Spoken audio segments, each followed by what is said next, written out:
This is Democracy Now!, the Quarantine Report. I'm Amy Goodman with Juan Gonzalez. As we look now at how the Biden administration suspended one of the most controversial Trump policies, the so-called Remain in Mexico program, officially called the Migrant Protection Protocols, or MPP. Starting in January of 2019, the policy forced tens of thousands of asylum seekers who sought refuge in the United States to wait in dangerous conditions in crowded and squalid refugee camps along the border in Mexico, while their cases made their way through U.S. courts, and often didn't. Biden has put a hold on adding any new asylum seekers to the program and says about 25,000 of the people who are currently enrolled in the program will be allowed into the United States while their cases are processed if they meet certain criteria. This is asylum seeker Marlon speaking to the advocacy group People Without Borders, Pueblos Sin Fronteras, about facing homelessness in Mexico with her family after they asked the U.S. for protection. We vividly remember when we arrived to the immigration office in Mexico. They didn't give us a place to sleep or anything to eat. Our children slept on the floor that night. Well, on Friday, the first 25 asylum seekers in the MPP program crossed from Tijuana, Mexico, into San Diego, California. Homeland Security Secretary Alejandro Mayorkas says about 300 asylum seekers per day could soon be processed. But problems have been reported with the government's new online portal, and the rollback of MPP has yet to start at another major border crossing in Brownsville, Texas. The Matamoros refugee camp on the other side of the border there is the largest one of its kind. It holds hundreds of men, women, and children seeking asylum, most of them fleeing extreme violence and poverty in Guatemala, El Salvador, and Honduras. Some have been waiting since July 2019, when MPP was expanded to the Texas border. Now they've endured freezing temperatures during the winter storm last week. To learn more about the conditions in the camp and when people will be allowed into the United States, we're joined by three guests on both sides of the border. In Edinburgh, Texas, Valerie Gonzalez is with us, an investigative reporter covering the Rio Grande Valley for the Monitor, Valley Morning Star, and the Brownsville Herald. And joining us from the Matamoros refugee camp in Mexico, Dison is with us, an asylum seeker from Honduras who fled his country in 2019 and arrived at Matamoros refugee camp last February. He's using his first name only in order to protect his safety, and is a member of the board at Solidarity Engineering, which is working to improve conditions at the camp. Alongside Dison is Chloe Rastatter, a field engineer for Solidarity Engineering. We welcome you all to Democracy Now! Valerie, we were going to speak to you Monday, but you were in the camp. We couldn't reach you. So you go back and forth between Matamoros and Texas. Talk about the conditions on the ground and what's happening with MPP. Are asylum seekers going to be allowed through?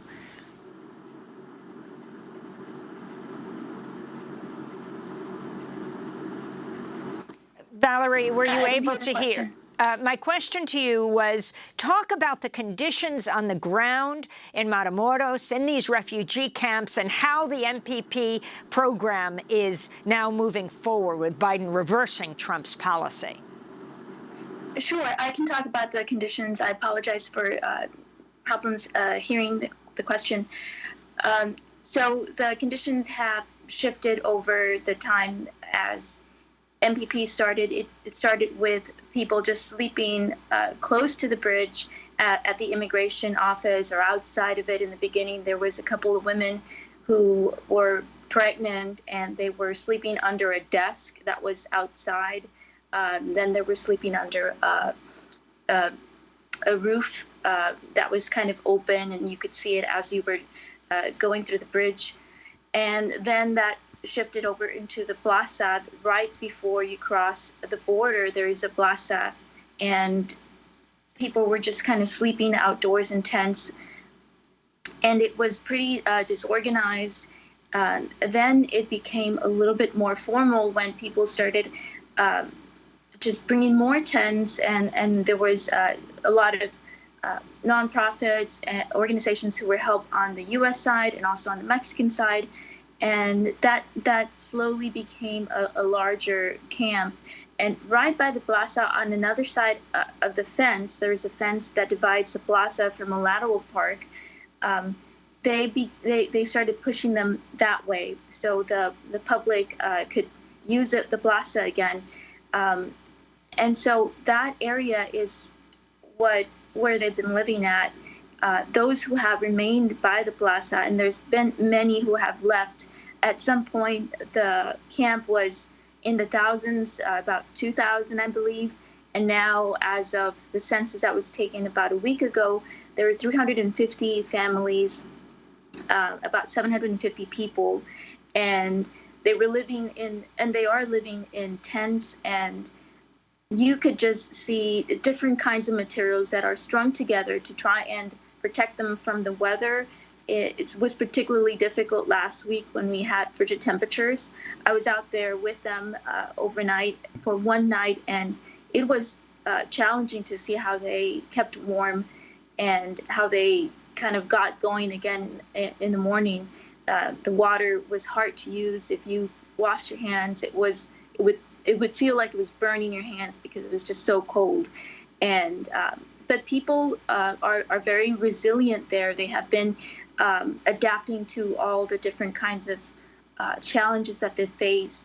And aside from the weather, one of the most difficult challenges has been safety. There's women living alone with, sometimes they have children, sometimes on their own. And that's been, that's presented a lot of challenges to try and keep themselves safe. At night, some of the women will try and find someone else to go with because it's unsafe. There have been incidents that they were telling me about where men will enter their tents and harm them or just I think they fear what might happen to their personal safety.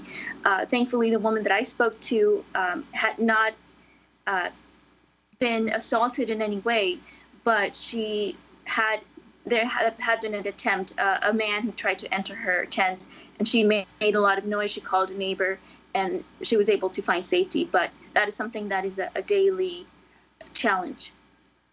I'd like to bring in to Dison, if you could, to talk to us. You're an asylum seeker from Honduras. Could you talk about how the Mexican government and the government officials have been dealing with the asylum seekers as they wait in the camps?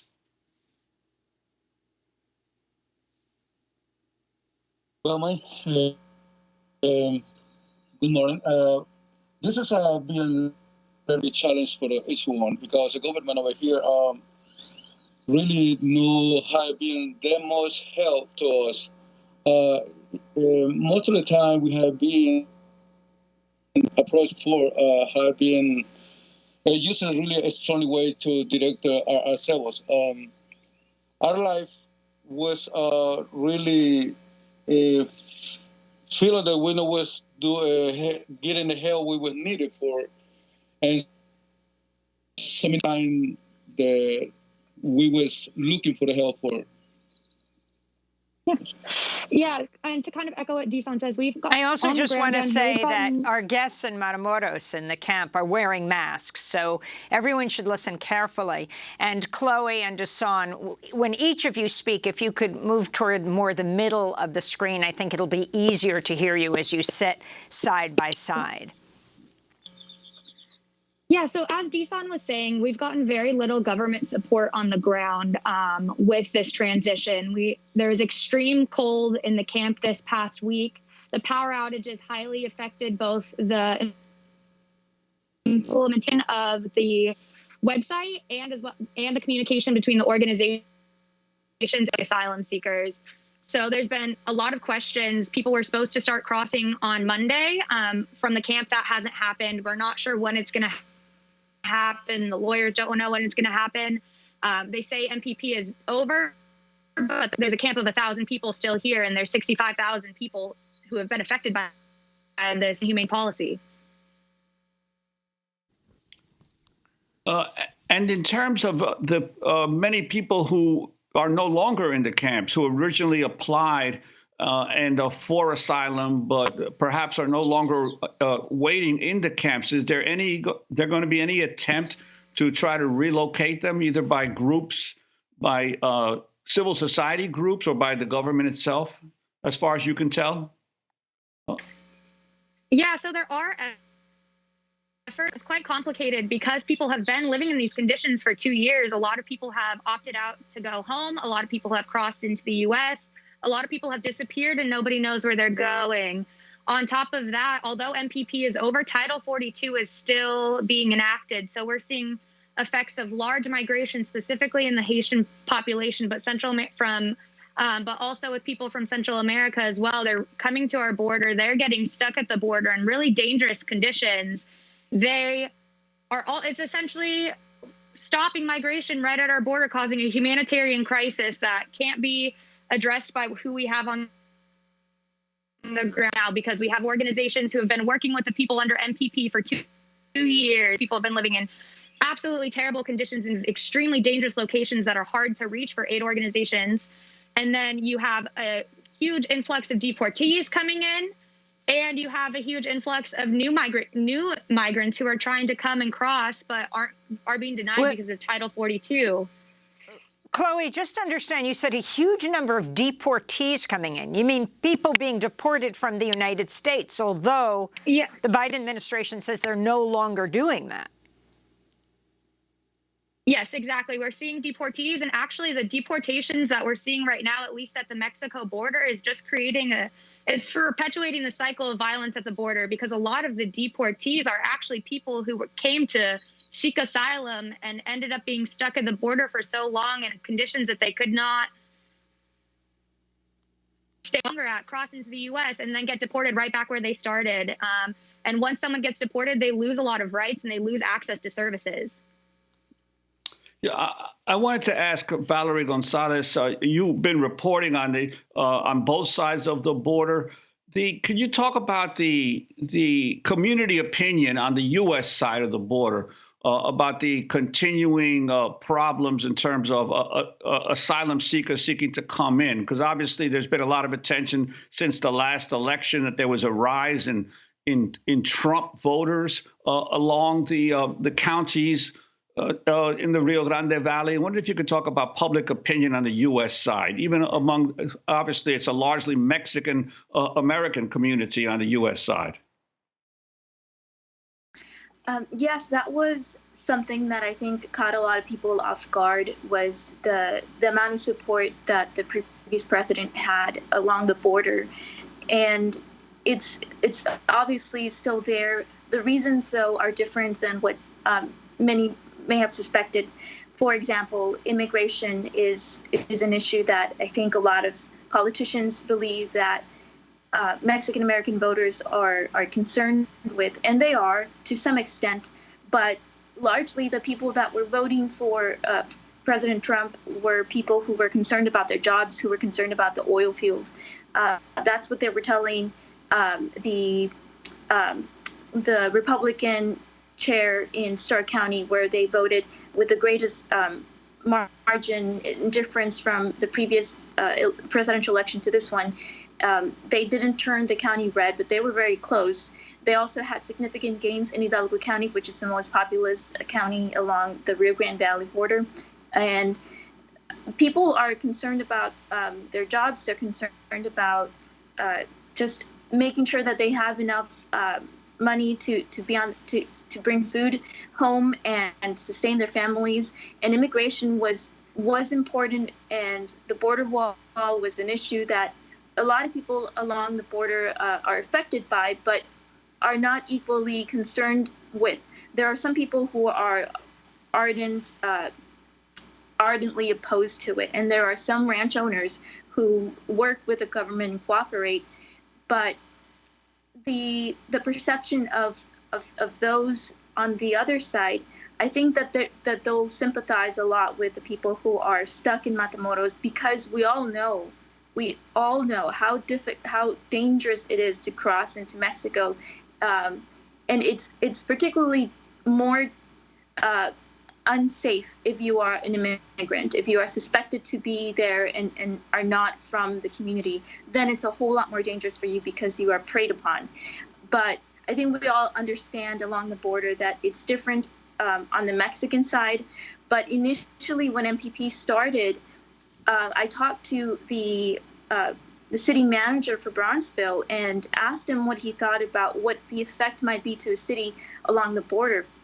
Because when we have asylum seekers who are coming in, we have in 10 floods seconds, or in Valerie. large, when we have a lot of a number of people coming into the border, they will cross through border counties or border cities, and the city manager then said that it would at least give them some reprieve, some financial reprieve, which they have seen and are now re-experiencing again. Dison, I want to give you the last word, and we only have another 10 seconds. You've been there for 2 years. What gives you hope? I'm a Christian. I'm a real faithful Christian. I preach the gospel, the Jesus Christ, and I try to support the motto of everybody over here. And my faith tell me we can make it to the United States, and we pray a lot to the president can be changed. So really, we have that goal made, and now we have the Joe Biden administration, and I believe he was over here in the beginning of this game.